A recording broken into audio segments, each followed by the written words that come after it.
Welcome back to The Lost Taste, where forgotten flavors and nostalgic bites come back to life. Today, we're going on a time-traveling trip, back to the 1970s, when kitchens were full of avocado green appliances, and food wasn't just eaten, it was performed. The 70s were an era of convenience, creativity, and a little bit of culinary chaos. It was the decade when everything came in a box, a can, or a mold, and Americans couldn't get enough of it. We're revisiting 15 of the most iconic, bizarre, and beloved foods from that groovy era. Dishes that defined dinner tables, school lunches, and Saturday nights across the country. Some of them are gone for good, but others deserve a comeback. So grab your fondue fork, turn on that lava lamp, and make sure you're subscribed to The Lost Taste, because these are 15 forgotten 1970s foods we want back. Libbyland dinners. Before kids begged for Happy Meals, they had Libbyland dinners. These colorful TV dinners were marketed specifically for children and came in wild themes like Pirate Picnic, Safari Supper, or Space Adventure. Inside the foil tray were mini portions of pure childhood delight, mini hot dogs, spaghetti, peas, or moon rocks, which were really battered chicken nuggets, and the pièce de résistance, a small packet of magic milk mix, a sweet powder that turned water into a sugary pastel drink. Parents loved them because they were quick. Kids loved them because they made dinner feel like an adventure. Eating a Libbyland meal in front of the television felt like being part of the future, back when convenience and imagination ruled the kitchen. Savory Jell-O salads. Nothing says 1970s like Jell-O salads. And no, these weren't desserts. These were ambitious, savory creations. Brightly colored gelatin molds stuffed with tuna, celery, olives, and even hard-boiled eggs. There was the infamous lime Jell-O salad with shredded ham, and the tomato-based aspic, a shimmering red tower filled with vegetables. They were the centerpiece of every potluck and church picnic. Equal parts culinary creativity and questionable judgment. While they've become a punchline today, there was something beautifully optimistic about them. The 70s were a time when Americans believed that anything suspended in gelatin could become elegant. Admit it, part of you wants to see one wiggle again. Fondue, as a main course. In the 1970s, no dinner party was complete without a bubbling fondue pot. What started as a cozy Swiss tradition became a nationwide obsession. Cheese fondue made its way into every cookbook. But the real 1970s twist was hot oil fondue. Guests would spear cubes of raw steak or chicken and fry them right at the table, dipping each piece into a range of sauces. It wasn't just a meal, it was an event. And of course, no fondue night ended without dessert. Rich chocolate fondue served with cubes of pound cake, marshmallows, and fruit. It was interactive, decadent, and delightfully social.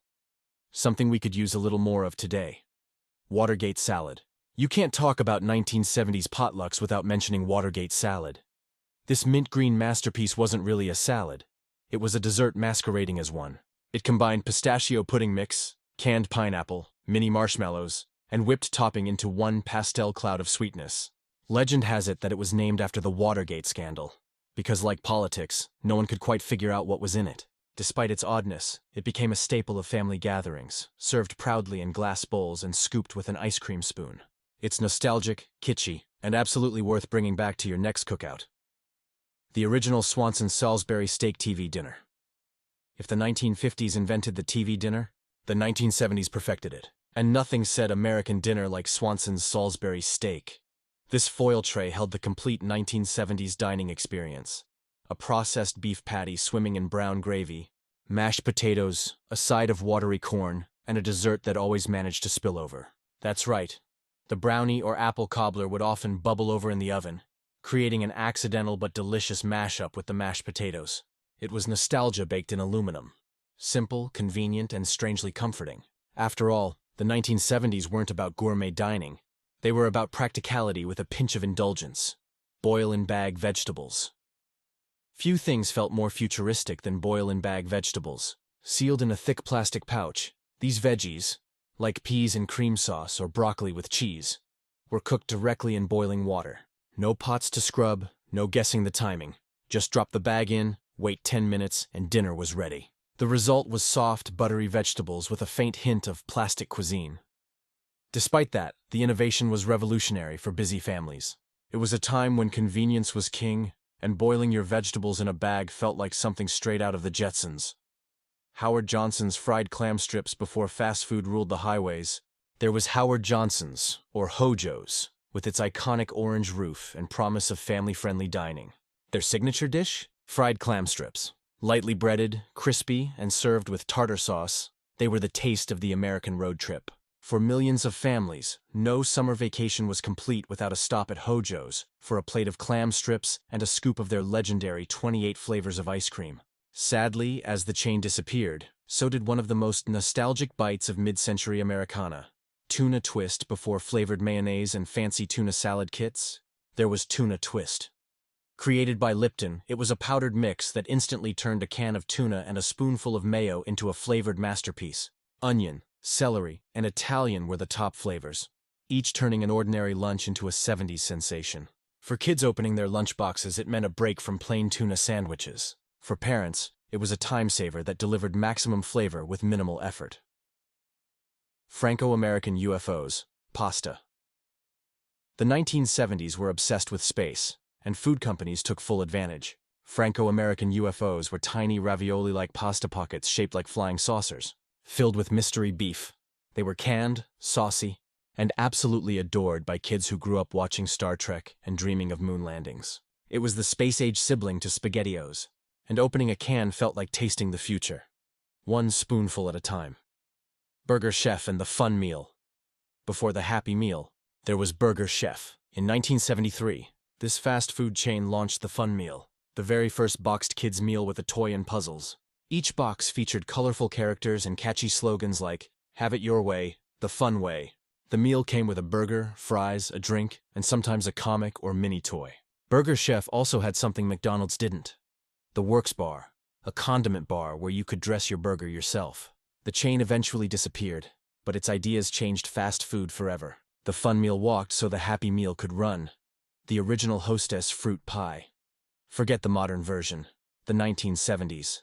Hostess fruit pie was a glorious, deep-fried pocket of molten fruit, or pudding, encased in a thick, crunchy crust.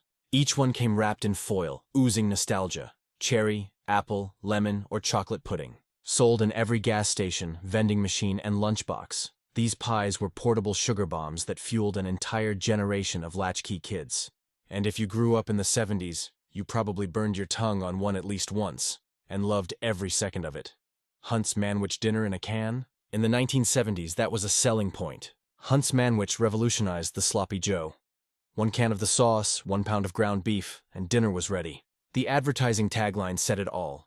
A sandwich is a sandwich, but a manwich is a meal. It was messy, meaty, and a lifesaver for busy families. It fed crowds cheaply and left everyone satisfied, even if the cleanup required a stack of napkins. Stauffer's Welsh Rarebit before microwaves dominated kitchens. Stauffer's Welsh Rarebit was one of the classiest frozen meals you could buy. It was a rich cheese sauce made from cheddar, mustard, and beer, poured over toast for an instant gourmet meal. It was simple, comforting, and surprisingly elegant. For people who wanted to impress without effort, it was the definition of 70s sophistication. Imagine the smell of melted cheddar and toasted bread. Pure nostalgia in a foil tray. McDonald's onion nuggets. Before there were chicken McNuggets, there were onion nuggets. Introduced in the late 1970s, these golden, bite-sized chunks of battered onion were McDonald's experiment in deep-fried innovation. They were crispy, savory, and addictive. A happy medium between onion rings and hash browns. Unfortunately, they didn't last long, but those who remember them still dream of their return. The onion nugget walked so the chicken McNugget could fly. 1S, beef stroganoff, the shortcut version. Every 1970s dinner party had one showstopper dish, beef stroganoff. But it wasn't the elegant Russian version.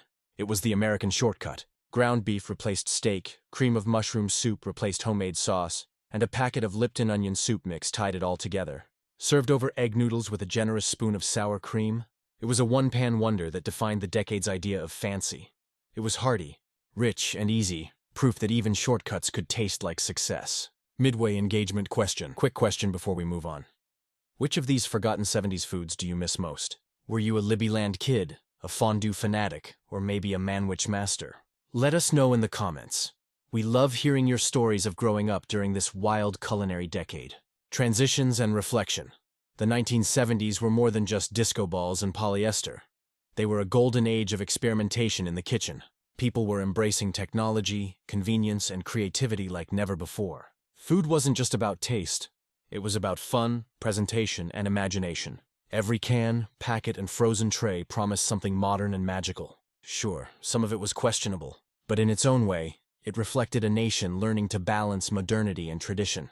One boil-in-bag broccoli at a time. Conclusion, so there you have it. 15 forgotten 1970s foods that deserve a comeback. These dishes remind us of a simpler time, when families gathered around tube TVs and every meal felt like an adventure. From the futuristic promise of Libbyland dinners to the wobbly optimism of Jell-O salads, these foods weren't just recipes. They were reflections of who we were. They represented a nation that was playful, hopeful, and unafraid to experiment, even if it meant putting tuna in lime Jell-O. If you grew up in this era, you can almost taste it again. The TV glow, the sound of foil trays crinkling, and that first bite of Salisbury steak TV dinner. These foods may be gone, but their legacy lives on in our memories, our kitchens, and our hearts. And maybe, just maybe, it's time for a few of them to make a comeback. If you enjoyed this nostalgic trip, don't forget to subscribe to The Lost Taste. Give this video a thumbs up, and tell us in the comments which 70s food you'd bring back first. And as always, keep your memories simmering, your plates full, and your stories alive, because every lost taste has a story worth retelling.